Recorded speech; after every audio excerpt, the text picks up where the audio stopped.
I have 3 children. Her voice cracks. Then she corrects herself softly. More. I have 3 more children. 3 more children to raise. For over a decade, the world clung to one polished version of Michael Jackson's death, a tidy narrative built on exhaustion, prescription drugs, and a single doctor who supposedly made one fatal mistake. But at 94 years old, his mother, Katherine Jackson, has finally begun to break the vow of silence she once swore she would keep. And what she allows herself to say now bears almost no resemblance to the story the public was given. Inside a modest room in her Encino home, the curtains drawn just enough to blur the California light, her hands tremble slightly in her lap. Her voice sits on the edge of a whisper as she leans forward, as if someone might still be listening from the hallway, and releases the words she has feared for nearly 15 years. Michael didn't die the way they told you. Behind that single, quiet sentence, she suggests, lives a structure of power Michael himself once referred to by a different name, the Circle. It was, he told her, a group that stayed close, but never visible, a presence he warned his mother about long before the world suspected anything. According to what Michael once confided, this circle watched him, tracked him, and nudged him deeper into a world he was beginning to realize he could no longer walk away from. He believed they monitored his deals, his interviews, even the way he moved in and out of rooms. This, Katherine insists, is not some wild superstition. It is, in her eyes, a mother finally describing the truth she feels she carried alone for years. The public story of Michael Jackson's downfall, she believes, did not begin in 2009 on a chaotic June morning. It started quietly, decades earlier. On the day he took control of something the music business never expected, a black artist, no matter how gifted, how adored, how successful, to ever own outright. The ATV Beatles catalog. In 1985, when a 27-year-old Michael signed the agreement that made him the owner of one of the most valuable publishing collections in American history, he stepped across a boundary that powerful men in suits had spent years keeping sealed. Insiders later said that line was never meant to be crossed by the talent. The moment his name went on those papers, the ground beneath him shifted in a way he could not yet see. The catalog was not just a trophy to hang on a wall. It was a throne. Inside it sat the blueprint for a huge part of the global music economy: song rights, licensing power, film synchronization deals, mechanical royalties, and leverage that would stretch decades into the future. It meant influence that ran from Hollywood boardrooms to private European investment meetings. And the fact that such a throne now belonged to a young black entertainer from Gary, Indiana, sent quiet shockwaves through an industry that had never planned for him to sit that high at the table. For years afterward, Katherine remembered a subtle but undeniable change in her son. She watched Michael's easy confidence begin to harden into caution. The bright joy that once filled his voice narrowed into something more guarded, more watchful. He had outbid people who were not accustomed to losing.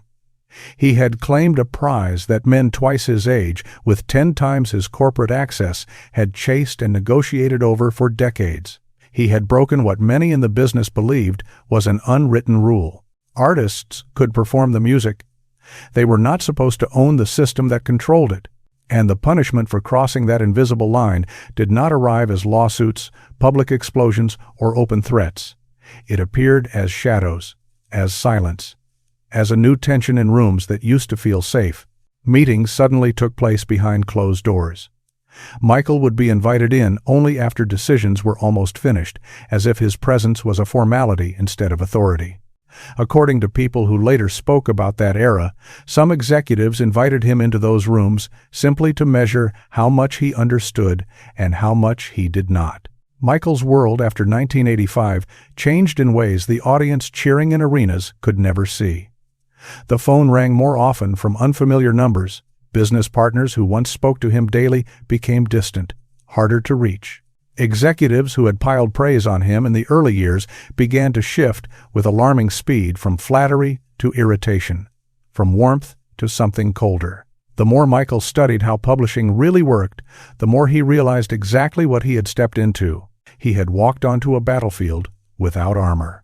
The catalog made him untouchable in terms of creative power, but strangely exposed in every other way. In Hollywood, people had a saying, "You can be talented, you can be rich, but you cannot be sovereign." And Michael, by owning that catalog, had quietly become sovereign.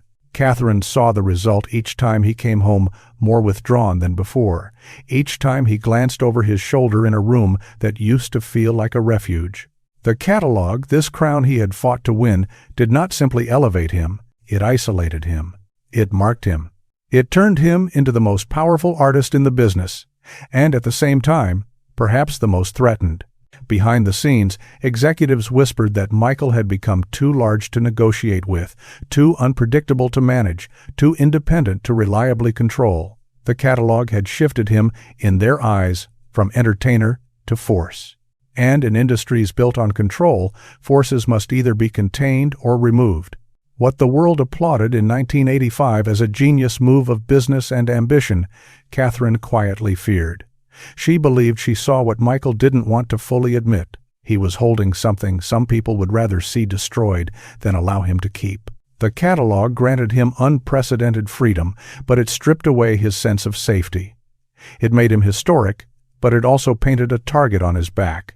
From that moment on, Katherine came to believe that every major battle Michael fought, every public scandal, every shadow that seemed to tighten around him could be traced back to that single choice in 1985, a decision that handed him a level of power many felt he was never supposed to possess. The world saw a triumph. Katherine saw the beginning of a hunt. The next chapter in Michael Jackson's downfall did not explode in a single scandal. It spread slowly, like a hairline crack across glass, nearly invisible at first, then impossible to ignore. From 1995 to 2003, Michael and Sony were bound together by a partnership that, on paper, looked perfectly balanced. 50% Sony, 50% Michael. To most observers, it seemed like a model of fairness, a rare case of an artist sharing real power with a corporation. But inside the boardrooms where the real conversations happened, that balance looked less like equality and more like a threat. To Sony, the ATV, Beatles' catalog was not just another line item, it was a kingdom. And in their view, Michael insisting on independence, questioning decisions, and guarding his ownership had become a king they could not fully command. During these years, the world saw what it thought was a seamless continuation of Michael's reign. Hit albums, packed arenas, record-breaking sales numbers flashing across screens. But behind the closed doors of executive suites, the atmosphere had cooled. There was a new edge in the air. Hosts who once greeted him with easy smiles now used politeness as cover for discomfort. Executives who used to flatter him with praise now watched him with measuring eyes. Michael was no longer the prodigy they could shape. He had studied the business from the inside. He knew the value of publishing, of masters, of ownership. He asked detailed questions about percentages, about clauses, about future rights.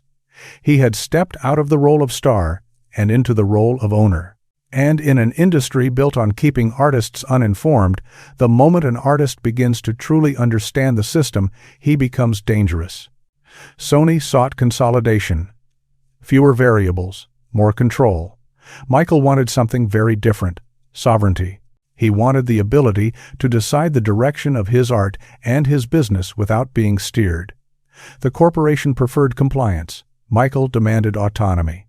With every negotiation, every reworked contract, every dispute over distribution or release strategy, the same fault line surfaced.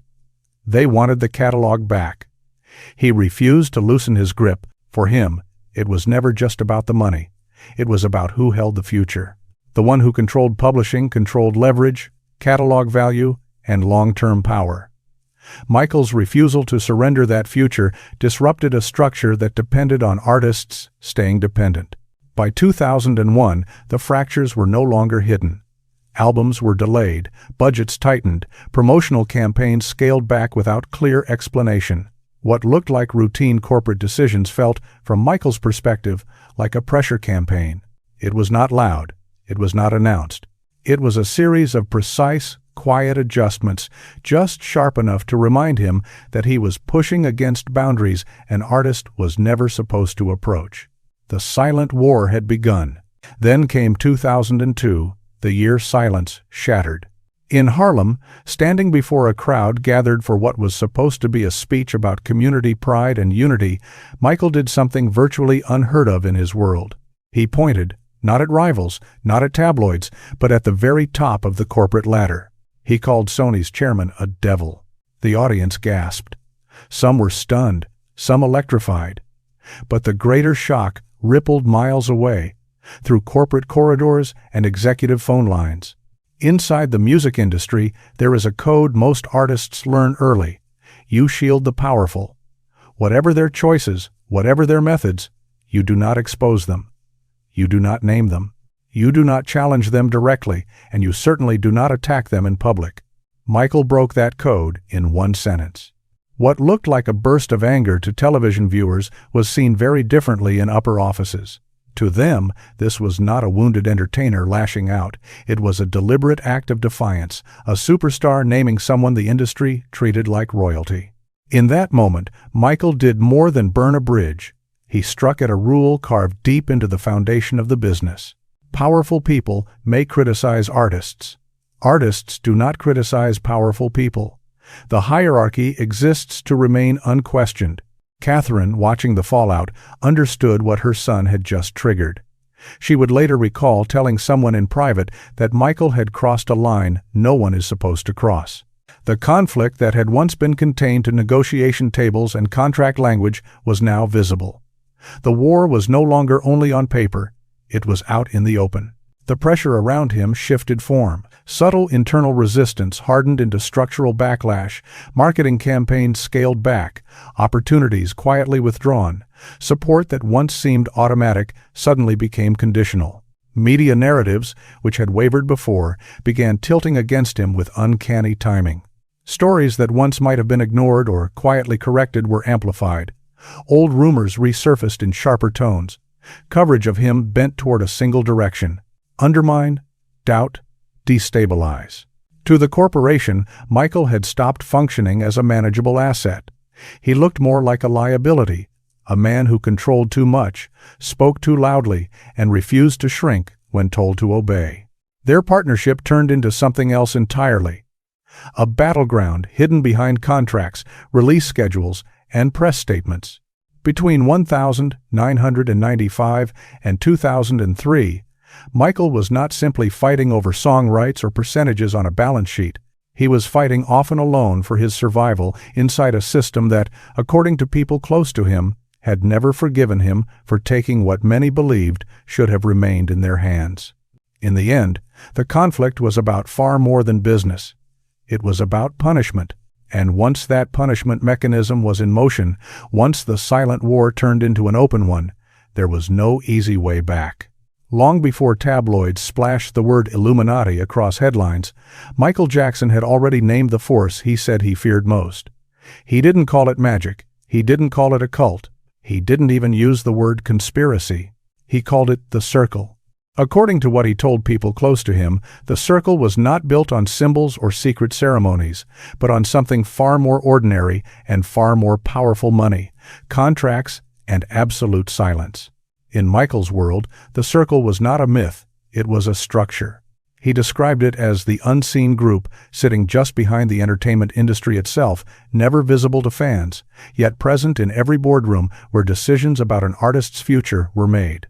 What made the circle so terrifying, he believed, was not that it was invisible.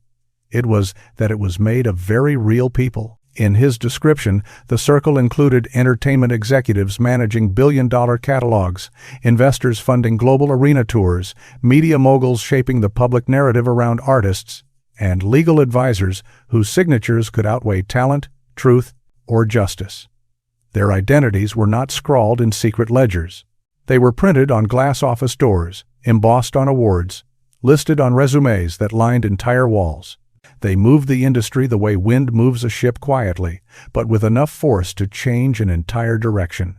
Throughout the late 1992s and early 2000s, Katherine watched her son grow increasingly wary of this invisible architecture. He understood, perhaps more clearly than most, how the machine around him worked.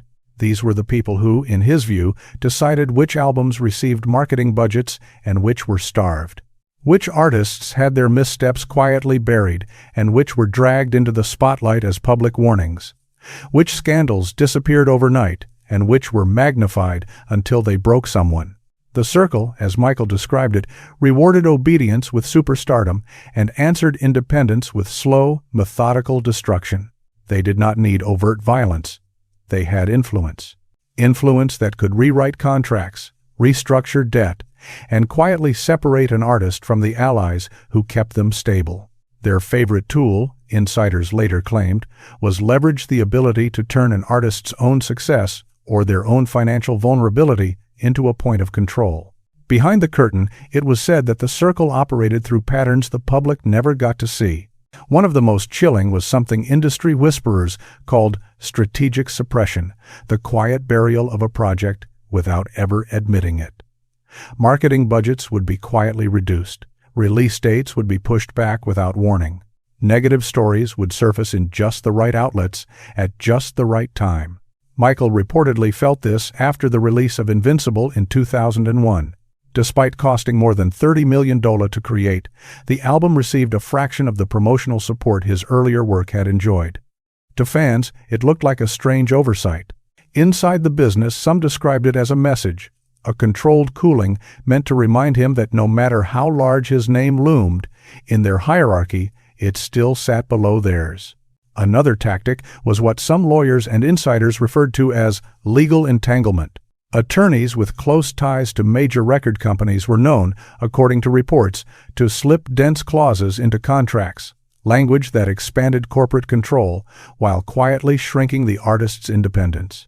Katherine would later hear that Michael's later deals contained precisely these pressure points, provisions that could be triggered to tighten financial control if he became difficult or resistant. Even for someone with Michael's resources, fighting those clauses was almost impossible. They were built to drain time and money, two things artists burn through faster than they realize. The Circle also, according to media insiders, controlled what could be called narrative engineering. Powerful figures who owned key media platforms could elevate a reputation or dismantle it with a single, coordinated shift in coverage. When Michael publicly criticized powerful executives in 2002, the tone in major outlets turned with uncanny speed. Small missteps morphed into major headlines, old accusations resurfaced with renewed aggression. Stories once dismissed as noise began to form a pattern aimed at destabilizing him. To outsiders, it might have looked like coincidence. To those who watched the timing up close, it felt like choreography. Perhaps the most suffocating tactic, though, was something insiders privately labeled professional isolation. Key collaborators were quietly steered away. Producers who had once waited eagerly for a call suddenly became too busy. Agents who had chased him for years stopped returning messages. Potential partnerships evaporated without explanation. Nothing needed to be said to his face. The distance spoke for them. It was, in Katherine's eyes, the Circle tightening around him, not with visible threats, but with surgical precision, until even the spaces that once felt open began to close in. Her comment that they control money, contracts, and silence was not meant as poetry. To her, it was a literal description. The Circle, as she understood it from Michael's fears and her own observations, controlled the financial structures artists depended on, the paperwork that defined their futures, and the unspoken pact that kept insiders from ever revealing too much. And the most disturbing realization in her mind was this: the Circle did not need to harm artists physically. All it had to do was make them small enough, tired enough, desperate enough, and alone enough that collapse would come on its own. They could raise a star with a single unified decision. They could dismantle one just as quickly. In Michael's case, his genius made him untouchable in the eyes of the public, but his insistence on independence made him intolerable to certain powers in private. The Circle did not crash into his life out of nowhere. It tightened around him gradually, intentionally, methodically, and by the time he truly understood how deep that structure ran, it was already too late. He was surrounded. Chapter 4. The Trap. This is it. By 2008, Michael Jackson had reached a place almost no other global icon had ever stood. To millions, he remained a legend, an untouchable figure whose name still filled stadiums and headlines. But behind the high walls of his Las Vegas residence, the reality was starkly different.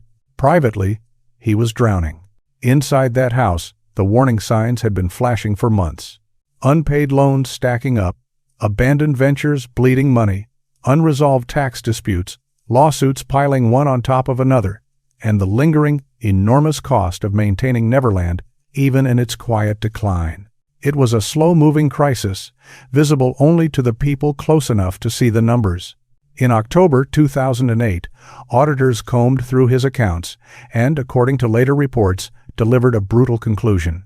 Without either a massive comeback or the liquidation of major assets, Michael would face financial collapse within a year. It sounded like advice. It felt like a verdict. Because to those who understood the way the industry works, that kind of warning does something else. It creates leverage. Once a performer becomes financially vulnerable, the people who stand to gain from a comeback often step forward not simply as rescuers, but as designers, architects of what comes next. That opportunity appeared when AEG Live entered the story. They presented a proposal that, on the surface, sounded like salvation: a comeback residency in London. A series of shows grand enough to restore his finances, rebuild his reputation, and reintroduce him to the world as the King of Pop reborn. The initial number 10 shows at the O2 Arena felt manageable, almost compassionate, as if the plan had been tailored to his condition. But that number did not stay small. Behind closed doors, in meeting rooms Michael did not attend, the figure began to climb. According to documents later referenced in court and reports, 10 quietly became 31, then 50. At one point, internal discussions allegedly floated the possibility of 80 and even 120 shows spanning multiple continents. These expansions were not announced with dramatic press conferences. They slipped in through memos, contract revisions, and investor briefings that did not require Michael's signature in the room to be discussed. Every increase meant more. More ticket revenue, more merchandise, more licensing, more film and streaming opportunities. For the promoters and investors, each added show represented another vein of income. But for Michael, it meant something else, more physical strain for a man already battling insomnia, anxiety, and a body frayed by years of stress. More pressure on a nervous system held together by exhaustion and medication. The true engine of This Is It did not begin with Michael's dream of returning to the stage. It began, according to internal accounts, in meetings he did not initiate. On the 22nd of December 2008, in a closed-door gathering at the Beverly Hills Hotel, a group of 4 executives, 3 investors, and 2 legal representatives reportedly sat around a long polished table and discussed what some called the MJ Recovery Plan. On paper, it was a blueprint. In spirit, it treated Michael less like a person and more like an asset to be rebooted. The conversation, according to notes later examined, revolved around revenue streams, insurance coverage, risk mitigation, and an expanding show schedule. His well-being appeared only once, buried in a small notation: health concerns to be addressed with private physician. One sterile line. But that line would lead directly to one of the most fatal details of all. Another key meeting followed on the 5th of March 2009 at AEG's offices in downtown Los Angeles, timed roughly 6 hours before Michael would step onto a stage at London's O2 Arena and tell the world, "This is it." Documents later revealed that by the time he walked out under those bright lights, promoters had already instructed marketing teams to prepare campaigns built around at least 50 shows. The scale of the operation had been decided before Michael ever looked into the cameras.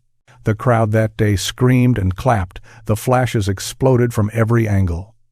He smiled, joked, and repeated the phrase the press would replay for months. This is it. But if you watch the footage closely, you can see something else. A flicker in his eyes, a stiffness in his shoulders, a hesitation in his body, as if he were pushing against something only he could feel. It was the look of a man who understood, on some level, that he had stepped into a structure he might not be able to step out of. That same night, Katherine Jackson would remember receiving a phone call she would never forget. Michael's voice sounded thin, strained, almost hollow. He told her he was exhausted. He hadn't slept properly in months. The mixture of anxiety, physical breakdown, and the weight of a commitment that no longer felt humanly possible had settled over him like concrete. Behind the scenes, the pressure only grew heavier. Every time Michael voiced discomfort, asked for changes, or showed signs that the schedule was more than he could carry, the machine did not slow. It tightened. Rehearsals lengthened. Expectations rose. The deadlines remained fixed. Performance insurance investigators were dispatched to watch him, to observe his stamina, his clarity, his ability to endure what had been promised to the world. Each stumble increased the pressure. Each good rehearsal was used as justification to push him harder. As spring slid into summer, the rehearsal schedule began to look less like preparation and more like a test of survival. On the 11th of June, 2009, inside the Staples Center, cameras captured him struggling with choreography that, years earlier, had seemed to defy gravity. Dancers later described in hushed tones how sometimes Michael moved as if he were fighting an invisible weight, as though gravity itself had doubled. On June 19, director Kenny Ortega reportedly documented concerns in internal notes, describing Michael as incoherent and unfit to perform. It was the kind of alarm that should have stopped everything, but it didn't. Money was already in motion. Contracts had already been executed. Insurance policies had already been calculated. The gears of the tour had locked into place. And large machines, once activated, rarely stop for human limits. What investigators later found in contractual drafts was even more unsettling. The agreements did not simply reflect the 50 shows the public had heard about. They included options for world tours, extended residencies, documentary rights, merchandise expansions, and more, built around the assumption that Michael would continue performing far beyond what his body could realistically sustain. It was not just a tour. It was a long-term pipeline, a system of projected revenue that depended on him staying upright, compliant, and working. But by that point, Michael was none of those things. He wasn't upright. He was dangerously depleted. He wasn't compliant. He was anxious, resistant, afraid. He wasn't capable. His body was signaling collapse. By June 2009, according to various medical accounts, he had gone through stretches of sleeplessness that would have pushed most people to the edge of psychological and physical breakdown. His reliance on drug-induced unconsciousness had deepened. His private physician was administering medications designed for operating rooms, not for bedrooms, not for a home. And still, the machine rolled forward. One of the most haunting details to Katherine lay not in what was written in black ink, but in what seemed deliberately blurred. Who exactly had approved the escalating number of shows? The documents were vague. Signatures appeared from intermediaries, from departments, from representatives. No single person or office seemed to stand fully behind the decision. Responsibility appeared to have been spread so thin across the network that it became almost impossible to trace. It was as if the decision had been dissolved into the structure itself. Michael found himself attached to schedules and obligations he never entirely understood, bound to commitments that grew heavier every time someone else decided to increase the scale. He had not walked into a simple comeback. He had walked into something that looked, from the outside, like opportunity, and from the inside, like entrapment. It was not a return. It was a countdown. A countdown designed by people who, in Katherine's view, saw profit where they should have seen pain, who needed him present, rehearsing, performing, pushing long after his body had begun to fail him. They did not need him well. They only needed him working. Chapter 5. 48 Hours Before Death. Tragedy almost never begins with a single, sudden blow. It builds quietly, layer by layer, through ignored warnings, strange patterns, and pressures no one wants to face until they no longer have a choice. In Michael Jackson's case, everything converged inside a narrow, cruel window, the final 48 hours of his life. The dates June 23rd and June 24th, 2009, now sit in modern music history like a dark watermark, reconstructed piece by piece from rehearsal footage, security timestamps, medical notes, and fragmented memories from those who were nearby. When these scattered pieces are laid side by side, they do not form a clean, linear story. They form something else, a jagged, chilling mosaic of a man being pulled apart by forces far larger than he was ever meant to carry. On June 23, 2009, Los Angeles baked under early summer heat. Inside the glowing steel shell of the Staples Center, the final rehearsals for This Is It moved forward under the bright stage lights. Michael arrived, visibly reduced. He looked painfully thin, his frame shrunken beneath his clothes.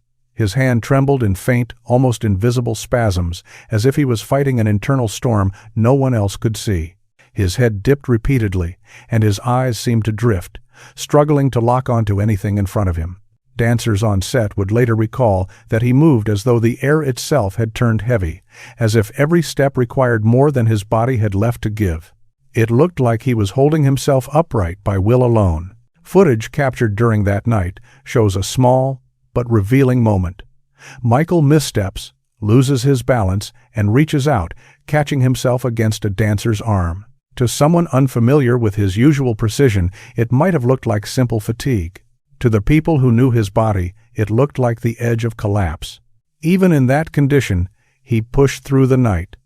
The rehearsal went on. It ended at around 12:30 a.m. on June 24th. Michael was then driven back to the Holmby Hills residence in a silence that felt more strained than peaceful. By then, his bedroom no longer resembled a place of rest. It had effectively become a makeshift procedure room, IV lines, a blood pressure monitor, scattered syringes, vials of benzodiazepines, and a bottle of propofol reportedly lacking proper hospital labeling. A man who, according to later accounts, had not slept naturally in nearly 60 days, was now relying on an anesthetic designed for operating rooms, not for nightly use in a private home. The show demanded that he rise again the next day. His body could not. The morning of June 24th drifted by uneasily. Michael barely ate. His fluid intake was dangerously low. Medical notes attributed to Dr. Conrad Murray would later describe irregular heart rhythms, severe fatigue, and signs of profound stress symptoms that should have brought any performance schedule to an immediate halt. But the rehearsals did not stop. That night, more footage shows his left hand shaking violently for several seconds. His eyes float, unfocused. His movements remain sharp in form, but disconnected in spirit, as though his mind and body were no longer in agreement. Observers described him afterward as a man pushing far beyond what any human should attempt. Still, no one stepped in to shut it down. The tour could not stop. The promoters could not stop. The investors would not stop. The machine did not stop. And the machine required Michael to keep moving, even as it was clearly breaking him. This was the trap he could no longer escape. He was not rehearsing out of excitement or creative hunger. He rehearsed because he was bound locked into obligations larger and heavier than his failing health could carry. The early hours of June 25th fell over the house like a curtain. Security footage recorded Dr. Murray moving in and out of Michael's room between roughly 1:00 a.m. and 4:00 a.m. Multiple sedatives were administered, benzodiazepines such as lorazepam and midazolam, and finally propofol, a powerful anesthetic that requires advanced monitoring and resuscitation equipment. None of the usual safeguards were there. No crash cart, no EKG monitor tracking his heart, no proper backup oxygen system. It was not true medical care. It was, in effect, a lethal gamble balancing between induced unconsciousness and the risk of never waking up. At around 10:40 a.m., Murray would later state that Michael stopped responding. That moment marks the beginning of the darkest fracture in the entire timeline. From 10:40 a.m. until 12:21 p.m., the record twists into a void, a 101-minute gap that has never been fully clarified. Witness statements conflicted. Reports shifted over time. Some people claimed Murray panicked, dropping equipment, pacing, unsure of what to do. Others believed he may have tried to clean or rearrange the scene before anyone else saw it. What is certain is this. For nearly 2 hours, no emergency call was made, no security alert was sounded, no outside medical help was requested while there was still a chance to reverse what was happening. That silence, that void, haunted Katherine Jackson. Through years of revisiting documents, recordings, and courtroom testimony, that 101-minute stretch grew in her mind into more than just a missing piece. It became a wound where the truth should have lived. She would later refer to it privately as the silence zone, a period in which answers might have existed, but nothing honest was allowed to surface. Not because no one knew anything, she believed, but because the ones who knew would not speak. At 12:21 p.m., the 911 call was finally placed. The dispatcher's voice, captured on audio, was unnervingly calm. The person calling sounded oddly composed, for someone reporting that a man was not breathing. Paramedics arrived at approximately 12:26 p.m. It took them only seconds to understand that Michael had likely been in cardiac arrest far too long. They worked on him for more than 40 minutes, fighting against a reality that had already settled into the room before their arrival. He was transported from the Holmby Hills residence and taken to UCLA Medical Center, where at 2:26 p.m. on the 25th of June, 2009, Michael Jackson was officially pronounced dead. When those final 48 hours are viewed as a whole, a devastating pattern emerges. Michael did not die in a single chaotic instant. He died inside a slow, relentless collapse built over time through exhaustion, toxic cycles of medication, escalating external pressure, and the quiet cooperation of people who needed him functioning more than they needed him protected. The circle, in Katherine's eyes, never had to lay a visible hand on him. All it had to do was allow the system around him to keep operating exactly as it was, without correction, without interruption, without mercy. This is it did not kill Michael Jackson. The unspoken reality inside those final 48 hours did. And once the silence closed in around him, nothing was strong enough to break it open again. Chapter 6. Who benefited? In tragedies shaped by power, the truth rarely appears through heartfelt statements. More often, it reveals itself through one cold, undeniable trail: the movement of money. In the hours and days after Michael Jackson's death, the industry's response unfolded with a speed and precision that felt less like shock and more like activation, as if a long, silent plan had just been triggered. According to public records and reports, less than 30 days after he was pronounced dead at UCLA Medical Center, Sony